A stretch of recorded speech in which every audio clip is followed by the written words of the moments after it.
जी करुणा, एक बड़ी खबर आ रही है, आइए वो बता देते हैं। इस वक्त की बड़ी खबर आ रही है क्रेमलिन अटैक से जुड़ी हुई। क्रेमलिन अटैक के बाद रूस ने बड़ा बयान दिया है। रूस के बड़े बयान में उसकी तरफ से कहा यह गया है कि जब जहां उचित समझेंगे हम एक्शन लेंगे, यानी अब कहीं पर भी एक्शन ले सकते हैं। बदला कब और कहां लिया जाएगा ये दुनिया देखेगी। बड़ा बयान है रूस का, सख्त रुख इख्तियार किया है रूस ने। रूस कार्रवाई करने का अधिकार रखता है।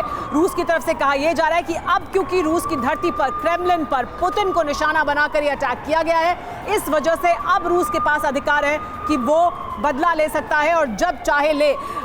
मनीष, एक बड़ा सवाल इसके बाद उभर कर यह सामने आता है कि अटैक होने के फौरन बाद रूस की तरफ से कह दिया गया कि यूक्रेनियन अटैक है। यह कह दिया गया कि पुतिन को निशाने पर लिया गया था।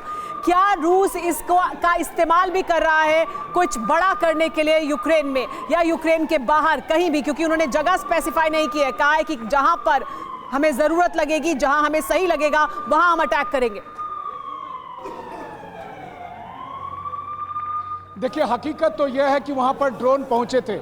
हकीकत यह भी है कि पिछले हफ्ते 2 कामाकाजी ड्रोन मॉस्को में मार गिराए गए थे, लेकिन वो क्रेमलिन से कुछ किलोमीटर की दूरी पर थे। अब ऐसी स्थिति में देर रात में क्रेमलिन पर अटैक, ड्रोन के जरिए अटैक, और वो भी तब जब वहां पर पुतिन मौजूद थे, निश्चित तौर पर रूस के लिए, यूरोप के लिए, या फिर कहें तो बहुत हद तक पूरी दुनिया के लिए बहुत बड़ी बात है। क्योंकि अगर आप देखें तो 14 महीने की जंग के बीच में रूस की तरफ से लगातार इस बात की कोशिश की गई थी कि वो जेलेंस्की को या फिर उनकी सरकार के बड़े ओहदे पर बैठे लोगों को उन्होंने कभी टारगेट नहीं किया। हालांकि ये बात सबने कहा कि अगर रूस चाहे तो वो ऐसा कर सकता है, लेकिन उन्होंने नहीं किया। बल्कि लोग ये भी कहते थे कि अगर रूस चाहे तो जेलेंस्की को, आप याद करिए जब बाइडेन कीव आए थे तो उस वक्त अमेरिका ने रूस से यही कहा था कि हमारे राष्ट्रपति कीव जा रहे हैं, इस समय आप अटैक मत करिएगा। लेकिन अमेरिका को भी ये पता है कि अगर रूस चाहे तो कीव को उड़ा सकता है। मनीष, इसी वजह से बड़ा सवाल ये है, इस घटना के बाद, इस तरह के सख्त रुख को इख्तियार करने के बाद रूस के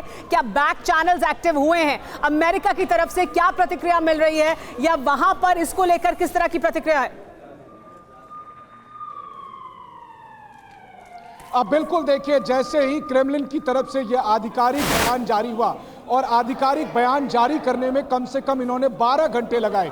ड्रोन से क्रेमलिन पर हुए हमले के बाद लगभग 12 घंटे लगे, जब उसके बाद क्रेमलिन की तरफ से आधिकारिक बयान जारी किया गया। तो आप समझ सकते हैं कि क्रेमलिन में बीते 12 घंटे में क्या कुछ हुआ है। और उसके बाद अगर सोच समझकर यह बयान लिया गया है कि रूस बदला लेगा, और रूस अपने हिसाब से बदला लेगा, रूस को बदला लेने का अधिकार है। और उन्होंने यह भी कहा है कि यह सीधे सीधे पुतिन पर हमला है,